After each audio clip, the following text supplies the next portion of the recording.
Fakta sejarah Islam yang paling mengejutkan yang tidak diketahui oleh orang banyak menurut Profesor Sejarah Yahudi dari Vanderbilt University, Dr. David J. Wasserstein. Dr. Wasserstein mempelajari sejarah masa medieval Islam dan Yahudi dan mendapatkan gelar Ph.D. dari Oxford University pada tahun 1982. Dr. Wasserstein memiliki ketertarikan pada tradisi klasik dalam Islam yang kemudian menuju pertemuan secara budaya, bahasa dan politik Yudaisme, Islam dan dunia klasik. Beliau juga merupakan penulis artikel-artikel ilmiah dan buku The Rise and Fall of the Party Kings, Politics and Society in Islamic Spain, tahun 1002 sampai tahun 1086-1985. The Caliphate in the West, An Islamic Political Institution in the Iberian Peninsula, 1993, and The Legend of the Septuagint, From Classical Antiquity to Today, with A. Wasserstein, 2006. Esai tersebut diawali dengan, Islam menyelamatkan orang-orang Yahudi, atau Jew. Ini adalah sebuah klaim unpopular dan discomforting dalam dunia modern. Tetapi klaim tersebut adalah kebenaran sejarah yang dibawa dengan dua argumen. Pertama, pada 570 Masehi, ketika Nabi Muhammad dilahirkan, orang-orang Jew dan Yudaisme dalam perjalanan menjadi yang terlupakan. Kedua, kedatangan Islam menyelamatkan mereka, menyediakan dunia baru bagi mereka bukan hanya untuk bertahan hidup, tetapi juga berkembang, mendirikan fondasi kemakmuran budaya Jew atau Yahudi yang berikutnya, juga dalam kerajaan Kristen, melalui periode abad pertengahan sampai dunia modern. Lalu bagaimana pembahasan kebenarannya? Pembahasan argumen pertama pada 570 Masehi, ketika Nabi Muhammad dilahirkan, orang-orang Jew dan Yudaisme dalam perjalanan menjadi yang terlupakan. Pada abad keempat, Kristiani telah menjadi agama dominan di bawah kekuasaan Romawi. Salah satu aspek kesuksesan ini adalah konversi kepercayaan rival mereka, Yudaisme, menjadi Kristiani. Testimoni-testimoni dari eksistensi Jew pada kekuasaan Romawi yang didapat oleh Dr. Wasserstein menunjukkan besarnya angka konversi tersebut. Karena perlakuan yang dialami orang-orang Jew antara abad 4 dan 7 tersebut, status, hak, eksistensi sosial dan ekonomi, agama serta budaya orang-orang Jew dalam wilayah kekuasaan Romawi akan terkikis. Tidak hanya pengaruh dari Kristen Romawi, orang-orang Jew juga harus menghadapi perjuangan militer dan politik dengan kekuasaan Zoroaster Persia. Sebagai elemen kecil dalam dunia Kristiani, mungkin orang-orang Jew tidak akan terpengaruh dari sisi pandang politik. Tapi besar pengaruhnya ketika Zoroaster Persia mulai menduduki Babilonia, sekarang Irak, yang menjadi konsentrasi budaya orang-orang Jew, tempat berkembangnya pemikiran intelektual dan budaya selama 3000 tahun lamanya sehingga mengakibatkan perpecahan Jew yang dibagi menjadi Jew di bawah kekuasaan Romawi dan Jew di bawah kekuasaan Persia. Di bawah kekuasaan Kristiani Romawi, orang-orang Jew mulai kehilangan bahasa ibu budaya mereka, Hebreu dan Aramaik, karena di sana mereka hanya dikenalkan dan diperbolehkan menggunakan bahasa Latin atau Yunani, Greek, atau bahasa lokal non-Yahudi lainnya.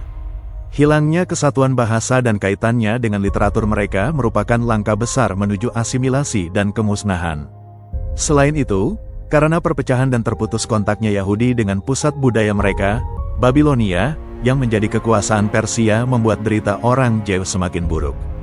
Hal ini berhubungan dengan pernyataan di awal semula di mana Jew di bawah kekuasaan Romawi, bagian barat terancam menghilang dan Jew di bawah kekuasaan Persia, bagian timur akan membentuk sekte oriental baru, sama seperti yang pernah dialami Yahudi di bawah kekuasaan Yunani.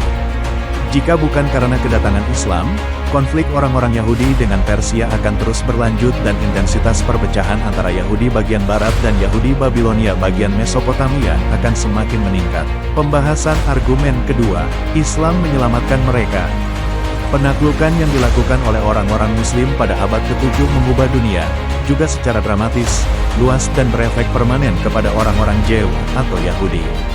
Setelah kematian Nabi Muhammad, yaitu pada 632 Masehi, pasukan-pasukan Muslim hampir menguasai dunia di mana kebanyakan ditinggali oleh orang-orang Jew.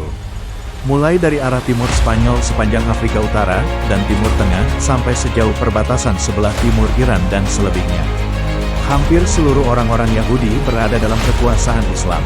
Situasi baru ini kemudian mengubah keberadaan Yahudi, mulai dari ketentuan legalitas, demografi, agama, politik, geografi, ekonomi, bahasa dan budaya, semua menjadi lebih baik. Pertama pada perubahan sisi politis, di mana orang-orang Jew mendapatkan second class citizenship yang masih lebih baik daripada tidak memiliki hak kependudukan sama sekali. Pada zaman tersebut, status kependudukannya masih terbilang cukup maju dibandingkan di bawah kekuasaan Visigoth Spanyol sebelum ditaklukkan oleh pasukan Muslim pada 711 Masehi. Meskipun begitu, orang-orang Jew tetap termasuk ke dalam pengawasan hukum, namun tetap dapat menikmati hak tertentu dan perlindungan yang ditawarkan penguasa Muslim. Pada sisi agama, orang-orang Jew terbilang bebas jika dilihat dari pandangan mereka. Mereka mungkin tidak membangun sinagog-sinagog baru, secara teori, dan pengakuan iman mereka juga tidak dilakukan secara publik. Tetapi, tidak ada larangan yang terlalu signifikan pada mereka. Selain dari sisi internal, orang-orang Jew juga dapat menikmati perwakilan oleh pemimpin mereka di hadapan penguasa Muslim. Mungkin tidak terlalu kedengaran sempurna dan mencerahkan, setidaknya itu merupakan norma umum. Dengan ekspansi yang dilakukan oleh penguasa Muslim, orang-orang Jew juga dapat menikmati kebebasan bergerak kemanapun mereka mau dengan mempertahankan status dan hak mereka secara luas. Bahkan pada abad ke-9 dan seterusnya, orang-orang Jew dari Spanyol, dan juga Muslim, dapat bertemu dengan saudara mereka yang lain sampai India. Dengan semakin besarnya ekspansi penguasa Muslim, orang-orang Jew juga dapat berkontakan langsung dan mengembangkan budaya mereka menjadi lebih besar, khususnya dengan Arab. Pada awal abad 10, hanya 300 tahun setelah penaklukan, Saadia Gaon telah menerjemahkan Alkitab ke dalam bahasa Arab. Hasil kontakan langsung budaya tersebut menghasilkan perpaduan dua budaya yang membuat orang-orang Jew dapat menulis dalam bahasa Arab namun dapat membangkit dan mempertahankan bahasa Hebreu mereka. Puisi terhebat dalam bahasa Hebreu pun juga lahir pada periode tersebut, seperti puisi dari Saadia Gaon, Solomon, Ibn Gabirol, Ibn Ezra, Moses and Abraham, dan banyak lagi. Sayangnya, kemakmuran dan kerukunan antara orang Yahudi dan Muslim Arab ini tidak bertahan selamanya dan berhenti pada 1300 Masehi karena penaklukan Crusader.